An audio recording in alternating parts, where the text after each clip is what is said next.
holding on to Michael Darby for dear life. Today, a haunted birthday bash gets a surprise guest in Potomac. Reagan feels friendless as she plans her shotgun wedding in NOLA. I can't stand in your wedding. I don't know him. I don't know this. I don't understand what's happening. And Andy Cohen's assistant, Daryn Carp, is here to break it all down. Listen, I'm gonna make a fool out of myself, but this is how much I believe in what I want to do. This is your reality check. This is gonna be good.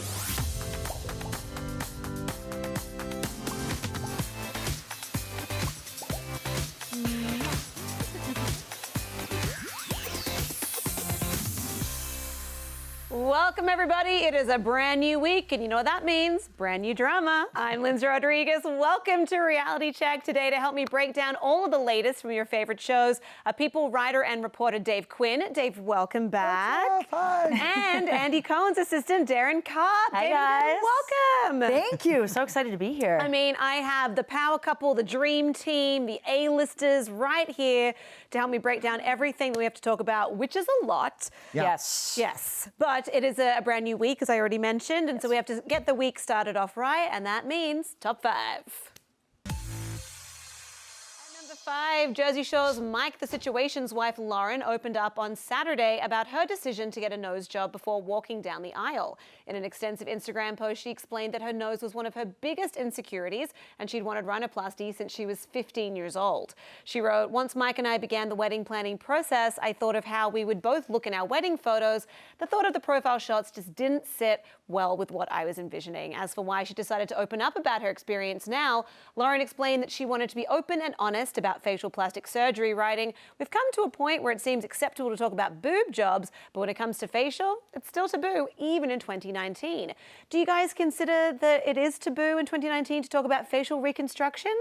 I didn't think so. I mean, certainly not in the Bravo world. I feel like, listen, do whatever makes you feel comfortable and happy, and screw everyone else who has a bad opinion of it. And if she wanted to look good in her wedding photos, mazel tov to her. Absolutely. Yeah. My whole thing is, like, if it makes you feel good and you go to a good doctor and do your research, like, do whatever you want. It's your body. If I had the money, I'd look like an entirely different person. Oh my God, you look like me. Seriously. You look like me. I've got so much plastic surgery, it's out of control. Especially rhinoplasty, because I feel like that's also medical. Like, you can have really bad sinuses. Good People did that. septum. Right, exactly. Like, this can, it's not just aesthetic. I mean, sometimes it's just healthy to get it. Yeah, absolutely. And look, she looked beautiful, so congrats. Before and after, Lauren. Yeah. Before and after. Yeah.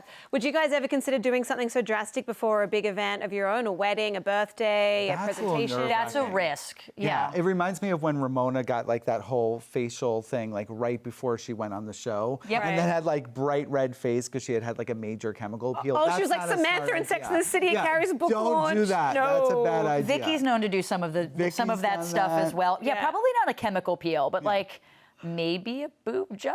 I mean, I don't want one, but if I did, then maybe. You'd have to walk around the event like this. Nothing on my face. That would Nothing on your face. I would risk it too much. Yeah. I agree. Yes. I agree. At number 4, Christina Milian turned up the internet over the weekend with some big news. The 37-year-old singer announced that she and her boyfriend, Matt Pecora, are expecting their first child together. The couple shared the news via a photo of herself with Matt holding a sonogram over her baby bump, and they captured the photo, "New release 2020. What a blessing." Christina has previously shared how happy she is in her relationship with the French singer, saying, "I'm really happy the universe brought us together." Now, Christina is also mother to daughter Violet Madison, whom she shares with her ex-husband, singer-songwriter The Dream. What do we think of the idea of maybe a new Christina reality show so we can see the pregnancy play out and see how happy she is in her new love? I'd be down for that. Listen, she's got a lot of story right now. I'm totally interested in seeing what she's up to. Yeah. I stand Dip It Low. I'm hearing it right now in my head. Okay, yeah. Over and over and over Interesting. again. And she makes such cute babies. She makes it, I mean, it's Christina Milan. Of I course know, she makes yeah. cute babies. I To me, know. that's always a risk, like ever showing off your baby before. Like, to me, there's just so much like pressure on it. I would be so nervous to do it. Right. But listen, I mean, in all the stuff that's out there right now, I think that would be positive and it'd be nice to see, and it might help some new mothers out there. And also, maybe the baby can pay for its own college tuition because it's Or mine, expensive. yes. Pay off my loans, please, know, new baby. listen. Seriously. Right. That's the problem. At number 3, it's a bachelorette party. Rachel Lindsay celebrated her last day as a single woman with fellow Bachelor alums Astrid Locke, Whitney Franzway, Alexis Waters, Christina Schulman, and Bibiana Julian weigh-in at the Planet Hollywood in Costa Rica. The glamorous getaway bash was themed Camp Costa Rachel and included twerking classes, yacht parties, and celebratory champagne. Fun! The women chronicled the festivities on Instagram, sharing photos and videos of them snorkeling, enjoying Costa Rica's black sandy beaches, relaxing on a boat, and dancing. Sounds like a dream bachelorette party. Now, Daryn, I know you're a huge fan. Yes, I am. Of The Bachelorette. I wanted that invite, but I didn't get it. I know.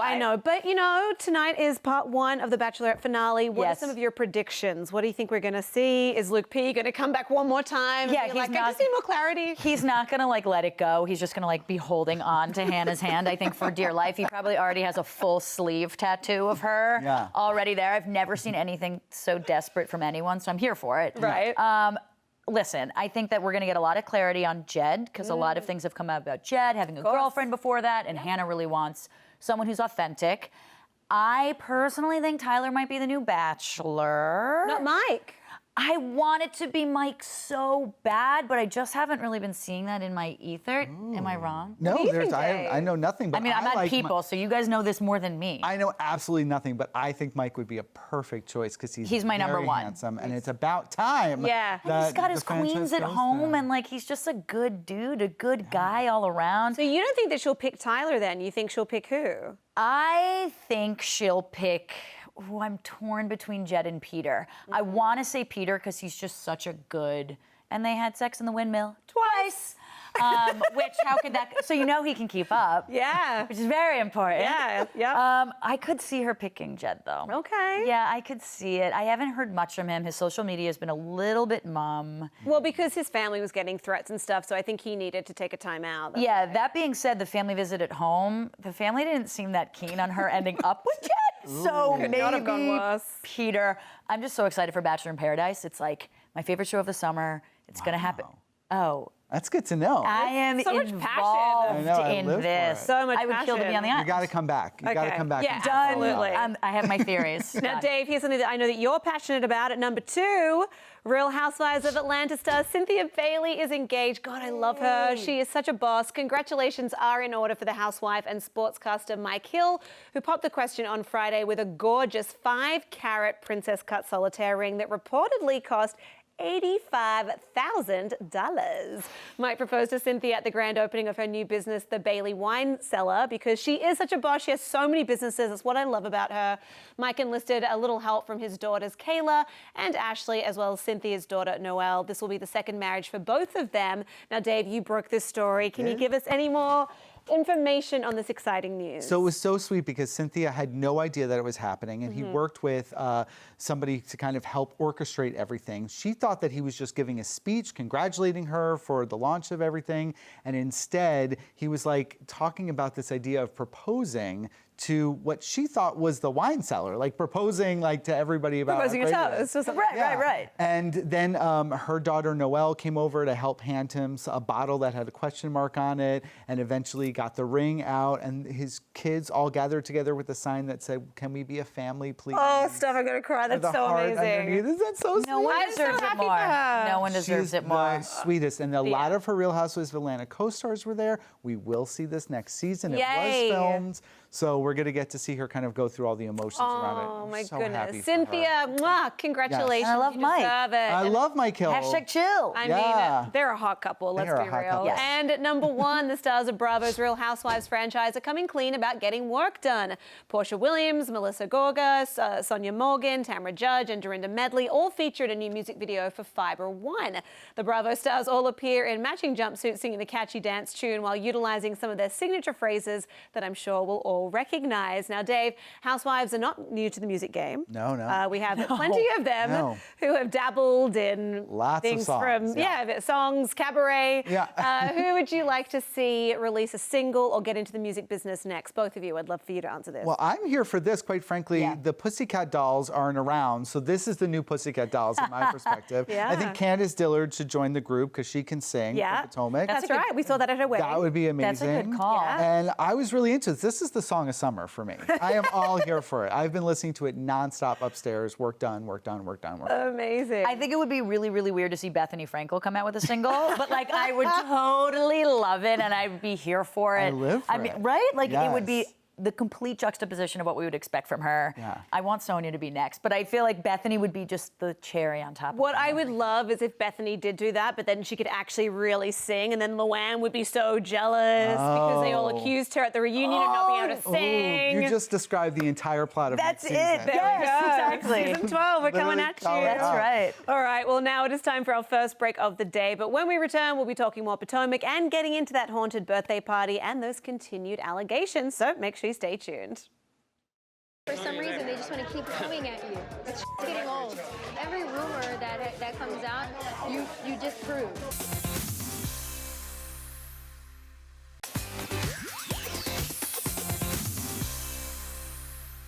Welcome back to the show. I'm still joined by People writer and reporter Dave Quinn and Andy Cohen's assistant Daryn Carp. You guys, thanks so much for being here. Thanks for having us. Yes. Of course. Now, before we get into last night's Real Housewives of Potomac, we have to congratulate former housewife Katie Roast, who announced on Friday that her boyfriend of 5 months, Jesse, has proposed. Katie shared the happy news on Instagram on Friday, showing a picture of her gorgeous engagement ring, which is actually a family heirloom. Now, apparently Katie's been engaged a couple of times. Yeah. Yes. Do we think this one will stick? I mean, we hope so, but she's kind of the Danielle Staub of Potomac. She's gone through this a few times. 19 times? Not that many, but we're hoping that this one sticks. She seems to be blissfully happy. Absolutely. She does. And got the blessing from his mum. Yeah. So let's If it hope happened in that- the vortex, maybe the energy will be good, and we're so. hoping for her. Well, yes. congratulations, Katie. Can't wait to see that all play out, hopefully on a future season of Potomac. Yes. So let's get into last night's Real Housewives of Potomac, where despite charges being dropped, the allegations against Ashley's husband, Michael, still remained the hot topic. So why don't we jump right to the climactic end of the episode, where we saw unseen production footage that could point to Michael's guilt. Watch. Somebody had their phone out, taking a picture or a selfie. Is there footage?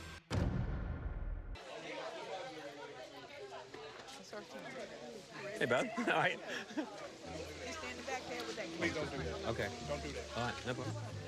All right, so Dave, you actually reported on this and Michael Darby's exclusive response to the episode. Can you tell us any more information about this? Yeah, I've just pulled that up here because I think it's important to read it. You know, what Michael has basically said is that the second part of the footage that we saw was taken 4 hours later. So that's his claim. Okay. That it had absolutely nothing to do with it. It was a different conversation from somebody entirely different. He says this was a serious situation where an employee of the production company tried to take advantage of my wife and I by making up a story to try to profit from it. The fact that the production company appears to endorse his actions by splicing together disconnected and unrelated events in order to also profit is really, really scary for people in my position. Now, I have spoken with Bravo and the folks at Truly Original who produced the show, and they have responded with their own statement. Let's hear it. Here this one is. Pertaining to Michael Darby's scenes in last night's Real Housewives of Potomac, there was no manipulation of audio or video. The footage that aired in last night's episode depicted events exactly as they occurred. So Wow. lots of conflicting information lot and of- statements yeah. here. It's going to be fascinating to see kind of how they figure this out. Yes. I know the reunion tapes in a few weeks. This is certainly going to be a Front major and center. topic. Oh, yeah. I'm glad Yeah. you brought your receipts. I brought Clearly, the receipts You brought like the a good receipts. housewife. A Housewives reunion. I mean, listen, it's really hard, like with the unseen footage. First off, there's nothing like definitive. It's not Yeah. like we saw him definitively. Grab or We grope, heard yeah. an audio clip of sort of the reaction to something, which I think, you know, listen, I do a murder podcast. It's very important to get these things right, I think, legally. Yes. You know, could that be proven in a court of law that he did anything wrong? I don't think so. Therefore, we must acquit. Right. But I do think that's sort of interesting of him saying, like, no, don't do that, don't do this. What I really do think is important about this conversation, though, is how the women aren't phrasing it of like, is he gay, is he gay, is he gay, is he gay? It's more like, how is your relationship with Michael doing? Like, Right. they're really phrasing it from a friendship standpoint, and I think 10 years ago we wouldn't have gotten that. Right. I think it would have been all about like, ooh, is he gay, is it juicy? Like, that's kind of secondary to her relationship with him and with the women, and so that's a good narrative, I think, to see, and it's a mature narrative to have. And what about like the Monique not having any cameras, no one capturing anything on a camera phone? Do you think that other footage, actual footage, where we see something could surface? Well, certainly Giselle made the claim that Monique has footage of it and was keeping hiding it 100 secret, yeah. cameras in She her does house. have a lot. I Yeah. mean, that would be surprising to me because I think Monique is somebody who's pretty straightforward and doesn't really have a dog in this fight. She has supported Ashley in the same way that she would support anybody who was going through something who didn't necessarily know what the truth is. Yeah. I would love to see that footage if it's there. I think that consent is really important in this conversation. Definitely. And he has said, this cameraman has claimed in court documents that he was groped and he was uncomfortable with that. We did see a cameraman, which I assume is the same person, telling Michael Darby not to do that. I think it's an important lesson for all of us to watch where our hands go. Yeah, but if Monique has the footage, do you think that she would release it? Or do you think that she's trying, if she does, if she does, do you think that she's trying to like sort of preserve like the friendship? Well, she has, I mean, protect Ashley her said in friend? this episode that she feels that Monique has been like her sister in this. Right. And she's felt the most supported, so maybe Monique is. And also Monique's got her own stuff to worry about. She's just had her third child and so on and so forth. So maybe she is just trying to kind of steer clear I would of the whole love to thing. see it. Let's see if they show up in the reunion. Maybe there'll be more footage. I think this is the first time we've seen unseen production footage shown in a Housewives episode. It was a milestone in a weird way. But you know, at the end of for the time being, the charges have been dropped. Yes. The allegations have been dropped. So we have to assume that people are innocent until conclusively proven guilty. Absolutely. So why don't we bring the conversation back to Juan's haunted birthday, where Ashley and Michael did decide to show up despite all of the drama. And needless to say, our girl Giselle did not beat around the bush. So what had happened? I'm just surprised, Juan. It's fantastic. So, I mean, I'm how not missing out on the fun time. No charges? No charges. Do we get a high five? High five. She's so shady. Yeah, she's just like, there's just no filter, and I love that about her. Why do you think that Ashley and Michael decided to go to that party? Do you think they just wanted to be like, we're not going to hide from this. We feel that we have nothing to hide. Yeah. We deserve to be here? I think so, and I think that was the right call to make. If certainly if you're innocent and if you're proven innocent, you do have nothing to hide. What bothered me a little bit about Ashley before was she was sweeping everything under the rug, and no one really knew anything was wrong because she was like, "No, I'm having a good time. Everything's great. Everything's fine. Everything's okay." And sort of Giselle flipped the narrative a little bit and used it against her. So it was kind of nice to see her and Michael in a unified front. Yeah. Saying, listen, we have nothing to hide. This was a big misunderstanding. I love my wife. I'm here for my friends. Yes. And you also have to remember in the weeks that the charges were made and before the court threw and dismissed the case, Michael was suspended from filming. So Yes, he wasn't he was. allowed to be Right. filmed. That's true. And now the suspension was lifted. So I think it's smart of him to come right back, to say, Yeah. I'm not afraid. I'm here to Yeah. address this head on. They did show him, though, like getting into a coffin at one point. Did you see that? And I wanted Ashley closed it on him. And I was like, this is so good. That's like, is how that I wanted him symbolism? to make his entrance. That would have been an entrance that I would have That lived would have over. been. Giselle just walking by and he popped out. Boom! But even like Giselle being there now, she's like, oh yeah, we decided to come. Hasn't been. She's like, no, but the charges were dropped. It's like, Giselle, give a beat. Yeah, like say let him hi. grab a cocktail first. Get him popcorn. Like, my God. She did have popcorn. I lived that moment in the episode where she's in her pajamas eating Yes. popcorn Yeah. and watching. Watching She's like, oh no, Darby. Oh no. Oh my goodness, I loved it. Giselle. I Well, look, loved right now we are going to take a break, but when we come back, we'll be getting into last night's Southern Charm Nolans, where Reagan was feeling a little bit left out. We'll be right back. I just bawled my eyes out.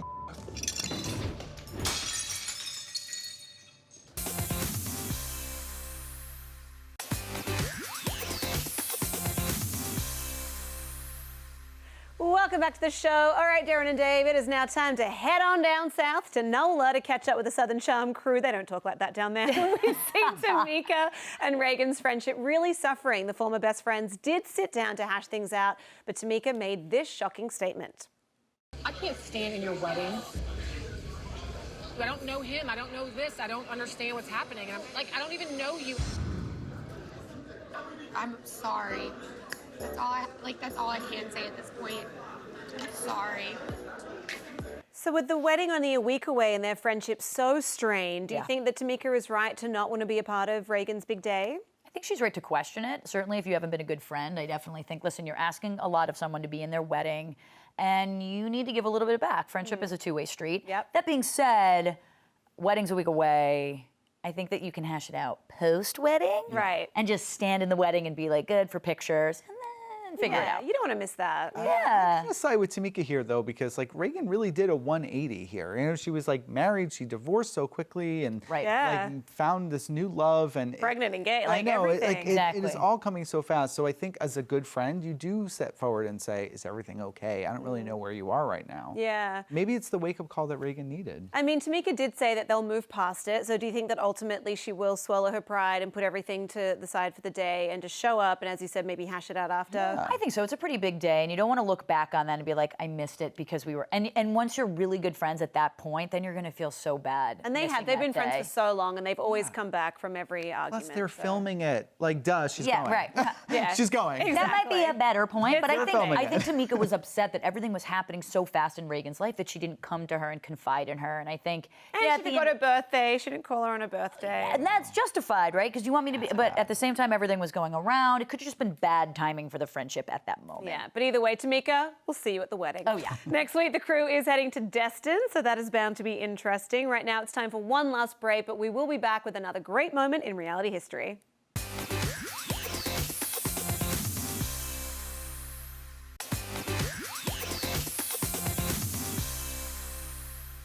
Welcome back to the show. Here's a sugary moment in reality TV history. Enjoy.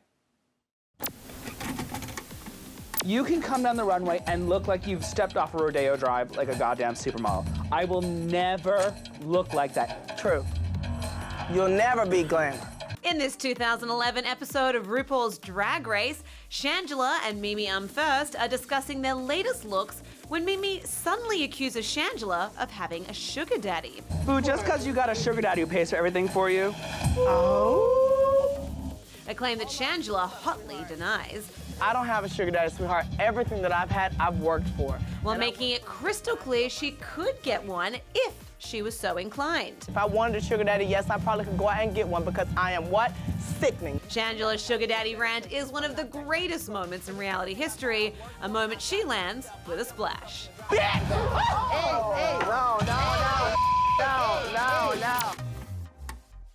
Okay, on the count of three, can we please do the wolf thing?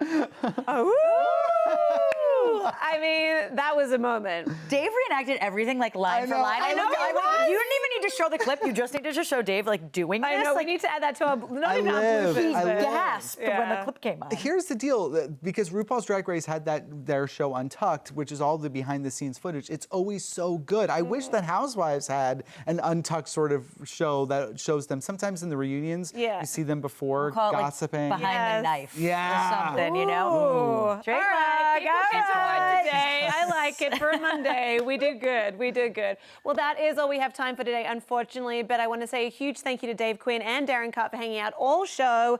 You guys really are the dream team. I mean that. So thank you. And guys, remember to follow @People on Twitter to watch the newest Reality Check episode streaming every day at 4:30 p.m. Eastern. Guys, it has been an absolute pleasure. I'm Lyndsey Rodrigues, and I'll check you tomorrow. Bye.